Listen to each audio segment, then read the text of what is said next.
Bonjour. Alors, ça va être un peu plus improvisé parce que je suis un peu le plan de secours de cette intervention, mais j'ai essayé de vous parler de ce qu'on fait. Donc moi, j'ai cofondé Binge Audio, qui est un réseau de podcasts, donc à la fois de la production de podcasts et puis de la distribution jusqu'au public. Je ne suis pas seule dans cette aventure. L'aventure a commencé en 2015. Elle a été fondée par quelqu'un qui s'appelle Joël Ronez, qui avait pas mal d'expérience en radio, en médias. Moi, je suis arrivée à bord il y a 1 an, et puis on a un troisième associé depuis l'été qui s'appelle David Carzon, qui venait de Libé et qui apporte une brique éditoriale pure, on va dire. Alors, j'ai pas trop de leçons à donner parce qu'on est vraiment en chantier. C'est le début de la boîte. On se construit. Je ne peux pas encore dire ça a marché ou ça a foiré. Je vais vous dire pourquoi et ce qu'il n'y a pas à refaire.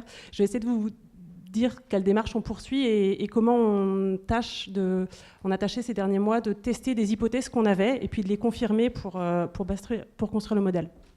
Donc, Binge Audio. Nos intuitions de départ, c'est que l'audio, c'est pas du tout ringard, c'est super pratique, ça s'adapte à plein de moments du quotidien où on a envie d'avoir un truc dans les oreilles, mais pas forcément autre chose.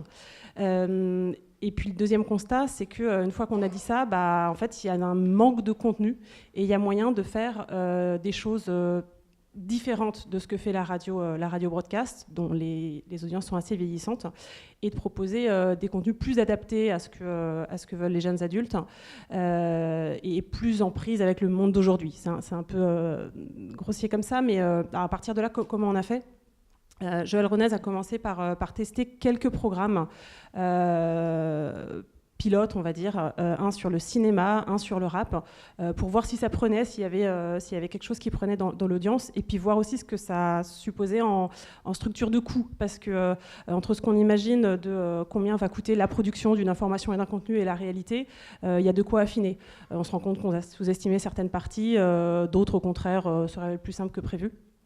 Et donc, il avait fait ce travail préliminaire de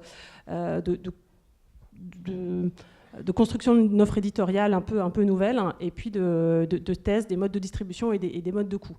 Moi, je suis arrivée à bord il y a 1 an, au moment où on a décidé d'en faire un projet d'entreprise uniquement dédié au podcast. Et là, on est parti sur un modèle économique pluriel, donc ça rappelle un peu le modèle Urbania, qui est d'ailleurs une source d'inspiration pour nous, avec en gros 3 branches, une branche pub, une branche partenaire, marque et brand content, et une branche auditeur. Alors, notre conviction est que l'audio a beaucoup de valeur parce que c'est une consommation particulière, mais on s'est heurté il s'agissait de tester un peu si ça se traduisait concrètement. Donc je vais vous parler de comment on a affiné un peu notre vision sur les auditeurs et puis sur les partenaires, les marques et le brand. Sur les auditeurs, un des problèmes qu'on a avec l'audio, c'est qu'on est distribué par des plateformes tierces et on n'a pas toujours des données très précises sur... alors, on sait combien de téléchargements on a, mais on ne sait pas forcément exactement quelle est la durée de consommation, où est-ce que les gens nous écoutent, comment, etc. Donc, c'est en train de progresser parce que le marché du podcast américain, notamment, se développe beaucoup et les plateformes s'adaptent. Mais nous, il fallait quand même qu'on comprenne en quoi on apportait de la valeur aux gens et à quel point ils nous aimaient, en fait, tout simplement, pour ensuite passer à nous financer. Donc, on a testé ça de plusieurs façons. On a fait des enregistrements en public de nos podcasts. Alors, ça ne sélectionne que les Parisiens, évidemment, enfin, en tout cas les Franciliens, mais ça permet de voir son public, de pouvoir lui parler, de pouvoir lui poser des questions sur comment il nous a connus, et puis de comprendre un peu l'affinité qu'il a avec le contenu. Et par ailleurs, on a commercialisé ces places, donc on a pu tester aussi la disposition à payer pour voir le contenu, sachant que comme le contenu est disponible gratuitement sur les plateformes, il y a quand même un attachement assez fort. Il y a le côté spectacle aussi, parce qu'on voit les gens faire le podcast et il y a un côté show, mais il y a clairement une disposition à payer. Ce qu'on a testé aussi, c'est l'attachement des gens aux animateurs, au-delà du format podcast lui-même, parce que c'est l'une de nos convictions, c'est que l'audio, c'est un rapport assez personnel. Et donc, on a développé des formats de live vidéo. Donc là, on sort du podcast, mais pour voir si on pouvait travailler la relation avec les animateurs. Et ça, c'est un bon indicateur de ce qu'on peut travailler là-dessus. Et puis, on a on s'est dit que pour construire une relation avec l'auditeur et une relation ensuite monétisée, il fallait construire une base de gens et tester la disposition des gens à aller plus loin dans le lien avec nous. Donc je parlais des programmes de ciné, de rap par lesquels on avait commencé, mais à partir de janvier de cette année, on a fait des programmes narratifs, donc du récit, avec un programme qui s'appelle Super Héros, qui raconte des récits de vie. Et alors déjà, on a pu voir deux choses. On a pu voir combien les gens s'attachaient au contenu en découpant en fait le programme en séries. Alors, ce qui était déjà un choix de consommation, soit je peux l'écouter à la suite, soit j'écoute plusieurs épisodes, mais ce qui permet de voir si les gens s'accrochent au truc. Et on a été contents puisque à peu près 80% des gens qui commençaient la série allaient au bout. Donc on s'est dit, ils sont contents, ils ont bien accroché à l'histoire. Et puis ce qu'on a fait ensuite, c'est que la première saison, on l'avait distribuée comme ça directement, et les 2 saisons d'après, on a fait des avant-premières sur demande, sur lien d'écoute, où on a pu voir le pourcentage de personnes qui s'inscrivaient, qui prenaient contact avec nous directement pour écouter. Et là, du coup, on en a déduit un certain pourcentage de gens qui étaient suffisamment accrochés pour l'avoir quelques jours avant, sachant qu'il y avait un petit peu de labeur, il fallait s'inscrire, etc., et puis accepter de nous donner leur contact. Ça, c'est pour la partie auditeur.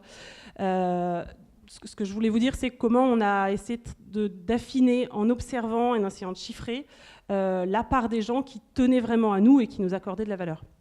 Et puis la deuxième partie dont je vais parler, si j'ai le temps, ouais, ça va, c'est le travail de partenariat et de brand content, parce que l'un des aspects de notre modèle économique, c'est de produire des contenus pour des clients, pour des marques, ou plutôt avec elles, avec 2 possibilités, soit des choses juste en production, voire prestation, soit parce que c'est ce que veut seulement le partenaire, soit parce qu'on n'assume pas le truc éditorialement et lors de questions de l'éthique des binges, ce qui peut être une possibilité. Mais on travaille aussi à du brand content où on assume du partenariat, où on assume le fait qu'on fait sa binge, un peu comme Urbania. On se pose la question, est-ce qu'on ose le présenter à nos audiences et est-ce qu'on ose l'assumer? Si la réponse est oui, alors on peut mettre la marque binge. Et on s'est rendu compte au cours des derniers mois que on a démarré par plutôt une activité où on se montrait pas trop, parce qu'on n'était pas encore forcément on se tâtait encore sur ce qu'on allait proposer, que notre marque n'avait pas spécialement de valeur. Ouais, essentiellement. On a utilisé les premiers partenariats, les premiers clients pour comprendre ce qu'on leur apportait. Donc ça a été vraiment un travail à façon où on les a interrogés on a tâché de comprendre pourquoi ils étaient venus nous chercher et ce vers quoi ils étaient intéressés. Et petit à petit, on est passé de partenaires avec qui on produisait et puis on n'apparaissait pas du tout. Par exemple, tout un service de web radio rattaché à la BNP où Binge n'apparaît pas, même si on produit. Et ce client-là, en fait, on est en train de le convertir pour l'année prochaine avec un volume d'activité beaucoup plus gros et une approche qui sera assez intégrée entre leur marque, leur plateforme et la nôtre. Donc on est assez content parce qu'on a pu transférer un peu de la valeur de la marque Binge vers ce partenariat. Et puis on a fait un truc pour la mairie de Paris au printemps où on n'apparaissait pas. Et quand on a un peu dupliqué ce modèle-là, c'est un programme un peu narratif, récit, vers d'autres partenaires à l'automne, on a pu aussi utiliser le fait de s'appeler Binge et de le revendiquer et de leur permettre de toucher un peu nos audiences. Voilà. Donc c'est 1 minute, ouais. Je ne sais plus si j'ai grand-chose à dire. On peut l'utiliser pour des questions. C'est pas les enseignements du siècle que je vous livre. C'est juste une façon de cheminer et de tester des choses sur les aspects pour préparer la suite. Test and learn. Voilà. S'il y a des questions, je vois déjà une main qui se lève là-bas. Je vous laisse.